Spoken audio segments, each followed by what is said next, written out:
With Halo Campaign Evolved right around the corner, I recently have been playing Halo Combat Evolved. Overall, that game is still very playable today. It holds up, modern controls. It may be a little clunky, maybe a little floaty, but by no means is it unplayable or a hard adjustment.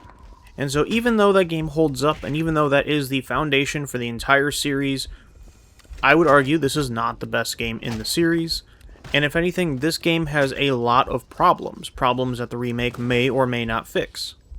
Now, that doesn't mean the game is bad by any means, but we're going to dive into some of those problems and see what may the remake be fixing.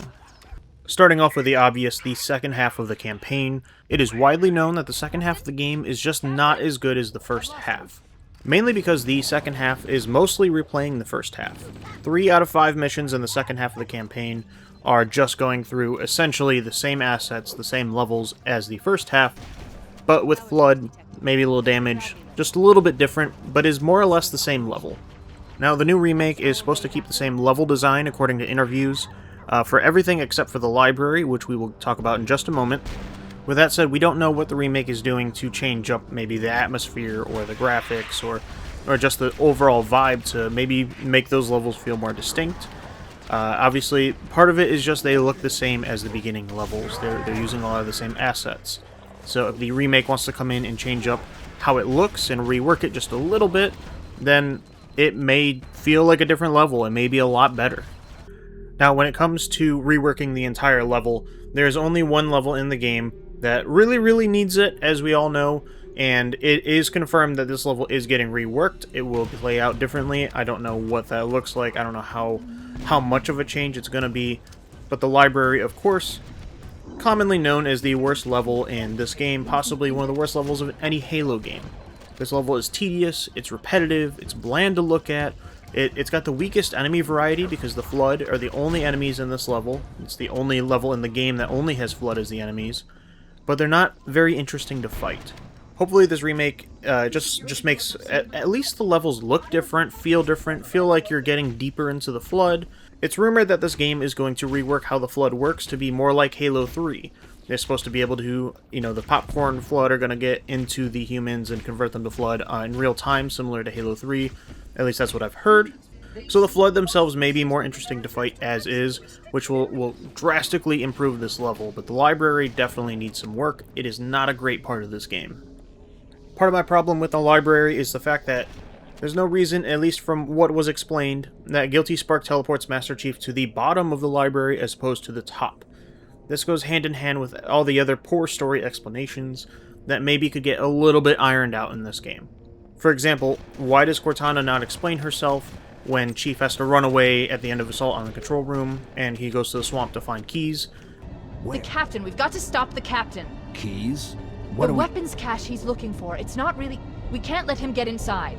I don't understand. There's no time. Get out of here, find keys, stop him. Before it's too late! Cortana just stays there and just tells him to rush off. It doesn't really make sense. And then there's just a lack of information when you get to betrayals. Now, maybe the story could be reworked that she was shorting out an overload of information. She couldn't speak, but the biggest thing that she needed to get out, Chief, go find keys. Or the teleport at the end of 2 Betrayals. It's a one-time use to get out of 2 Betrayals and go on to the next level. They even say in there, hey, we might be able to do this. And it might use some power supply, but let's just use this once. Or even compared to some of the later games, the inconsistencies. When you're in 343 Guilty Spark, or even when you're on the later levels, and the Flood are just piling bodies in the corners. Look, in the corners. The Flood are gathering bodies here. As opposed to immediately infecting them and forming, the Flood mass. In the later games, it's immediate. And part of that's, of course, like in Halo 3, you see the Popcorn Flood immediately infect a Marine, and even the bodies that are laying around, the Flood will infect and just and harvest into their mass. So some story unification across the original trilogy. Halo 1 laid the groundwork, but by Halo 2 and Halo 3 they had really figured out. That may be improved upon in the new remake. Another little weird quirk from the original game, UNSC vehicles do not explode, they do not take damage, they don't show any wear whatsoever. It's just a little weird thing that every other game after this has done properly. Covenant vehicles explode. because most of the time you're not using them. You're using the tank, you're using the Warthog to destroy the Covenant vehicles. The fact that the Warthog never blows up, or the tank, it just doesn't quite make sense. Instead, that damage gets put on directly to the Chief. So you're saying Master Chief inside this big tank got killed because a plasma pistol shot the side of the tank, and it didn't damage the tank, it just killed Chief. Just a little quirk that doesn't really hold up and will probably, hopefully, be fixed in the remake. Another problem with the original game, that it's not so much a problem that ruins the game, but something that can be improved in the remake, there's a very limited weapon arsenal. There are only 8 weapons in total, assuming you're not counting grenades or vehicles. And there are 5 UNSC weapons, 3 Covenant weapons. In terms of the Covenant, they need the most help. You got the plasma rifle and plasma pistol, which more or less do the same thing, just you have the charge with the plasma pistol. And then you have the Needler, which is a lot slower in the original game. You can kind of see it coming. The likelihood of you getting blown up by a Needler Super Combine, highly unlikely. Of course, I'm kind of dismissing the fact that there are 2 other weapons in the game that are just not usable. The fuel rod does appear at the end of the game, but it explodes immediately after you kill the grunt, as well as the energy sword, which disappears as soon as you kill the elite. They are not usable, and it kind of gives a lack of weapon variety. There's also no precision weapons from the Covenant side. There's no carbine or needle rifle, there's no sniper, there's nothing in the Covenant arsenal that really gives them a lot of variety. And then on the UNSC side, I don't think there's much to add. They have the core weapons, the sniper, the shotgun, the rocket launcher, but they could add some more. I wouldn't be opposed to seeing a battle rifle or the SMG or some other weapons make their appearance in this original game. And then when you pivot to the grenades, these are the least Halo grenades than any of the Halo games. What that means is when you think of a Halo grenade, you think the frag has that iconic bounce before it explodes. The plasma grenade, more or less, yes, it's a area grenade that will stick. And of course those are the only 2 grenades in the original game. The games kind of feel like they're just mini nukes that you launch in and they just blow up. They kind of land where they land and they blow up.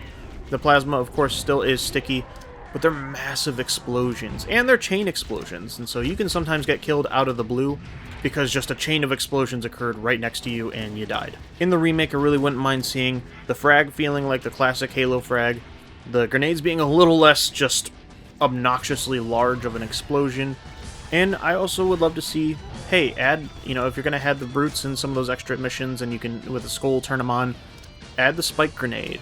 Or add instead the flame grenade, or give the sentinels a little something. There have been plenty of interesting Halo grenades over the years. Of course you have the Core 2, but make the Core 2 feel like the rest of the series.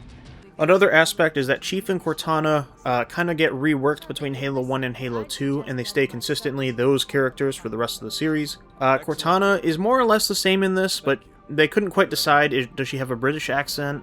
She says sawed off, what's going on? Cortana doesn't need much change. Of course, her color scheme and her design is a little different as well from the rest of the series. I'm sure that's being realigned, if I remember correctly from the trailer. Chief, on the other hand, is just a little strange. He's got a little less of his gruff, badass one-liners, and a little more just general sayings with his deep voice. He also doesn't act like a soldier. Now, this is something the remake, I believe, is working on. Even if you compare the scene in Silent Cartographer when he enters the chasm, he's trying to see how deep it goes. There's a difference between just casually walking, holding your gun off to the side, versus he approaches it, clearing the room like a soldier would, like the Chief would. And then some of his dialogue is fairly straightforward and not really, again, the stoic badass that we know. For example, an assault in the control room, at the very end when he's trying to figure out how to use the weapon, he's just kind of talking normal while Cortana's going off, and she does most of the talking. But some of his mannerisms don't quite follow, hey, I am the Halo 2 Chief. This isn't the kind of guy that looks at an explosion in the distance, and he has sweet moments like the Banshee crash, but he's not quite the Halo 2 Chief, and so I'm sure some of the cutscenes are going to get reworked in the remake, because they've already shown in the Silent Cartographer preview, they are remaking some of these cutscenes. So in all, these are some of the worst parts of going back to Halo 1. Now that said, Halo 1 is still a great game. It holds up, like I said at the beginning of the video. There's no reason you can't go back and play it. Sure, it may feel a little floaty, but it plays great today. I'm excited for the remake. I'm excited for it to feel a little different. I know they're adding sprint, whatever. It's a different game. Go back and play the original if you don't want to play the new one. But I would love to see some of these things changed, adjusted, maybe modernized, or even just caught up to the rest of the series. Again, from Halo 1 to Halo 2, there are some significant differences. I would love to see those differences ironed out so that Halo 1 feels a little more canonical and consistent with Halos 2 and 3. If there's anything I missed that you're like, hey, this is really outdated as well, throw it down in the comments. There's lots of little things like the Sentinels that could be improved upon and added with Halo 2 Sentinels, or the Sentinel beam, of course, or even just how the structures look and feel. I know there are more changes coming in the remake that people don't like, and so let's talk about it in the comments. But thank you for watching this far into the video. If you did find it enjoyable, please like, subscribe, do those little things. You know the drill.